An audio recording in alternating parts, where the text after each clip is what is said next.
आखिर द्रौपदी पांडवों को क्यों मारना चाहती थी। दोस्तों, आज आप इस कहानी को पहली बार सुन रहे हैं कि द्रौपदी पांचों पांडवों को मारना चाहती थी। दोस्तों, जब अर्जुन मछली की आंख को तीर से भेद कर द्रौपदी से विवाह करके लेकर आए थे और द्रौपदी यज्ञ से पैदा हुई थी और यज्ञ कन्या थी, उसका जन्म नहीं हुआ था। दोस्तों, वह किसकी अवतार थी, यह वीडियो में आगे चलकर हम आपको बताएंगे। दोस्तों, जैसा कि कहा जाता है कि द्रौपदी को जब पांचों पांडव लेकर अपनी माता के पास आए और माता कुंती से कहा कि हे माँ, देखो मैं किसको लेकर आया हूँ। पांडवों को 12 साल के लिए वनवास और 1 साल के लिए अज्ञातवास हुआ था। इस वजह से वे लोग वन में रहते थे और भिक्षा मांग कर अपना गुजारा करते थे। माता ने सोचा कि कुछ लेकर आए होंगे, इसलिए उन्होंने बिना देखे कहा, पुत्रों, जो लाए हो उसे आपस में बांट लो। लेकिन उनको क्या पता था कि मेरे मुंह से क्या निकल गया। पांडव ने कहा, हे माता, आपने क्या अनर्थ कर दिया। मैं जिसे लेकर आया हूँ वह कोई वस्तु नहीं है, वह एक नारी है और मैं इसे कैसे बंटवारा कर लूँ। हे माता, आपको ऐसा उत्तर नहीं देना चाहिए था। माता ने कहा, मेरा वचन है बेटा, अब निकल गया, मुझसे तो उसे कैसे वापस करूं। इतने में ही स्वयं भगवान श्री कृष्ण वहां प्रकट हो गए। भगवान श्री कृष्ण ने कहा कि पांचाली अब 5 पतियों की पत्नी बनकर रहेगी, लेकिन उसके कुछ नियम होंगे। भगवान श्री कृष्ण ने कहा, 1 साल तक दूसरे जो पुरुष होंगे वह उसके जेठ देवर सब कुछ रिश्ते में लगेंगे। जब 1 साल पूरा होगा तब वह दूसरे की पत्नी बनेगी। दूसरा जब बनेगा तो और सब पांडव जेठ देवर बने रहेंगे। एक दिन की बात है, अर्जुन और उनकी पत्नी द्रौपदी एक साथ महल में बैठे थे और अर्जुन द्रौपदी का पैर दबा रहे थे। उसी समय भीम वहां पहुंच गए और उन्होंने देखा कि अर्जुन द्रौपदी का पैर दबा रहा है। उनको गुस्सा आ गया और कहा, तुझे लज्जा नहीं आती? एक स्त्री का पैर दबा रहे हो? तुम एक पुरुष होकर। लेकिन भीम को पता नहीं था कि सच्चाई क्या है। इससे पहले भीम बहुत तेज से बोलने लगे। इस आवाज़ को सुनकर वहाँ पर स्वयं धर्मराज युधिष्ठिर पहुँच गए। धर्मराज युधिष्ठिर सारी बातों को जानते थे, फिर भी वह चुप रहे। उन्होंने पूछा, भीम, तुम इतना ज़ोर से क्यों चिल्ला रहे हो? भीम ने कहा, अर्जुन एक औरत का पैर दबा रहा है। अर्जुन ऐसी गिरी हरकत कैसे कर सकता है? तो धर्मराज ने कहा, यह कौन सा गलत है? कोई गलत नहीं है। अगर कोई स्त्री पति का पैर दबा सकती है तो पति पत्नी का क्यों नहीं दबा सकता? इसमें क्या दिक्कत है? भीम को गुस्सा आया। उन्होंने कहा, तुम लोग मेरी बातों को नहीं मानते हो, इसलिए मैं तुम लोगों से दूर जा रहा हूँ। रात्रि का समय हो चुका था। अब रात में कहाँ जाता? घना जंगल था। जंगल में एक वृक्ष पर जाकर बैठ गया। वह जैसे वृक्ष पर बैठे, उन्होंने देखा कुछ ही समय बाद एक जादू लगाने वाला आता है। उस समय अंधेरा का समय हो ही रहा था और चंदू पानी का फव्वारा मारकर एक दरबार लगा दिया। देखते देखते वहाँ पर 33 कोटि के देवता पहुँच गए। देखते ही देखते वहाँ पर भगवान श्री कृष्ण भी उपस्थित हो गए। ब्रह्मा, विष्णु, महेश जो भी थे सब उपस्थित हो गए। कुछ देर बाद द्रौपदी भी अपने हाथ में खंजर लेकर पहुँचती है। भगवान श्री कृष्ण ने कहा, आप स्वयं जगदम्बा हैं, इसलिए मैं आपको वचन का पालन करूँगा। आप इतना क्रोधित ना हों। अभी जल्द ही एक महायुद्ध होने वाला है। लाखों की तादाद में मरेंगे। जितना चाहे उतना खून ले लेना। पांडव भी उसी में होंगे। आपकी सारी मुराद पूरी होगी।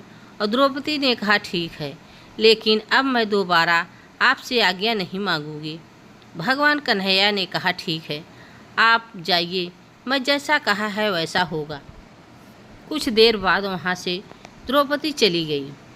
सारे देवता चले गए, स्वयं भगवान श्री कृष्ण भी चले गए। रात्रि का समय था। भीम के अंदर डर पैदा हुआ। उन्होंने सोचा कि यह तो मुझे मार ही डालेगी, मेरे भाइयों को भी मार डालेगी, मेरे पूरे भाई नष्ट हो जाएंगे।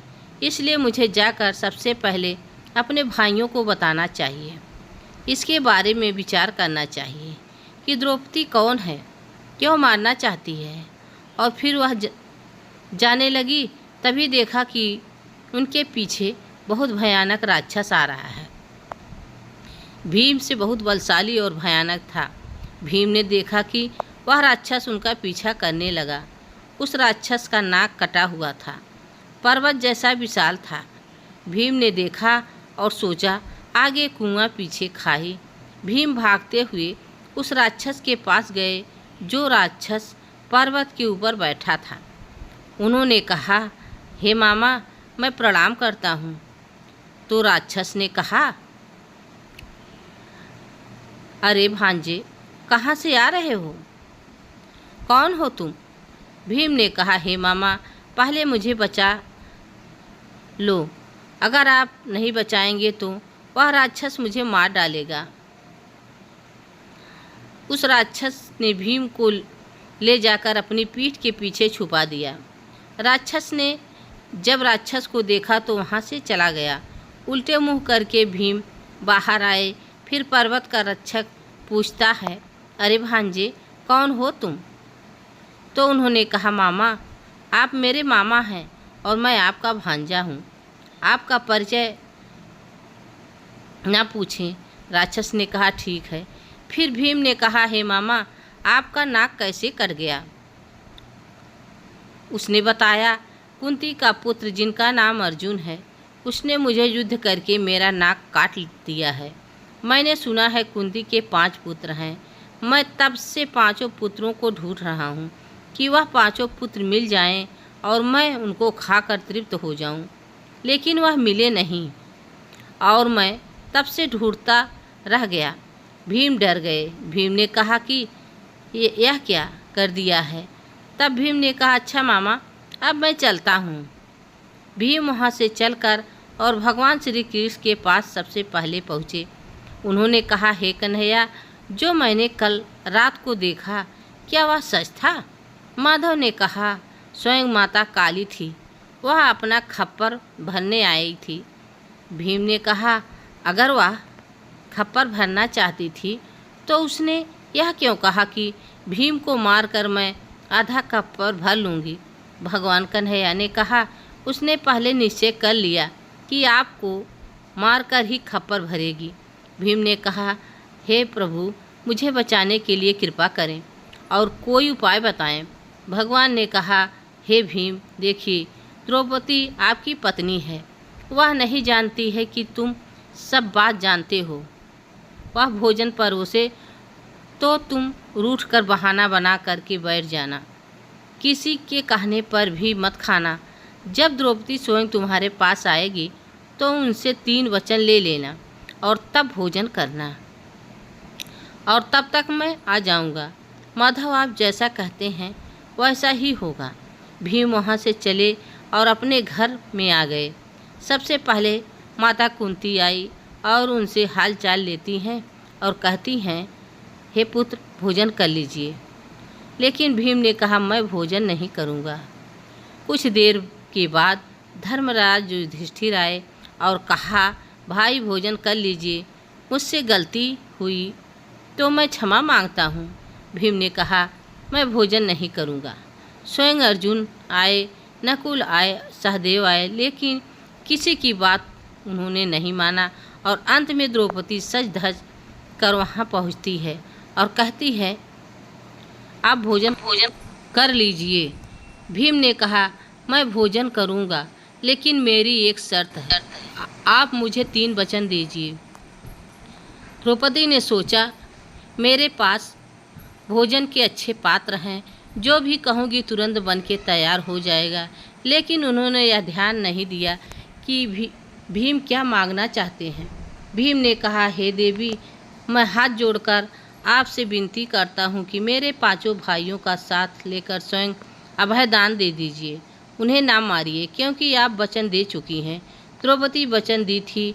तो उस समय द्वापर की बात थी। उस समय वचन की लाज रखते थे, चाहे वह दुश्मन के घर की हो, फिर भी समय लाज रखते थे, चाहे उनके दोस्त ही क्यों ना हो। इसलिए माता ने कहा, ठीक है, मैं तुम्हें आज से नहीं मारूंगी, तुम अमर हो गए। तो दोस्तों, इस तरह से द्रौपदी ने उन्हें छोड़ दिया। उस समय कृष्ण वहां पहुंच गए और उन्होंने कहा, इन्हें अभयदान दे दीजिए बहन। कुछ दिन बाद बहुत विशाल का युद्ध हुआ। युद्ध में हजारों सेनाएं मरने लगी। एक दिन स्वयं धर्मराज युधिष्ठिर ने भगवान श्री कृष्ण से पूछते हैं, हे माधव, हम लोग इतना युद्ध करते हैं, इतना रक्तपात होता है, इतनी शरीर नष्ट होती हैं, घोड़े हाथी सब मारे जाते हैं, उनका रथ और जो उनकी शरीर है कहाँ गायब हो जाती है।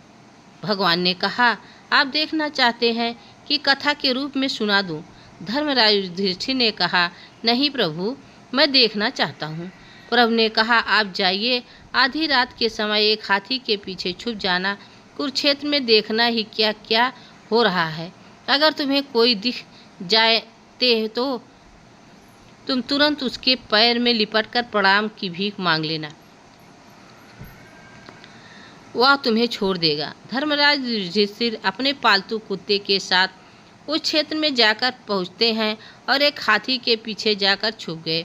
और द्रौपदी यहाँ से पहुंचती है और अपना खप्पर भरती है, हजारों लाशों को एक तरफ गायब कर देती है। इसके बाद जब इस तरह से देखा, तब कुत्ता बाहर निकल आया। द्रौपदी ने देखी कि कुत्ता क्या कर रहा है। इसका मतलब कोई पुरुष यहाँ छिपा है।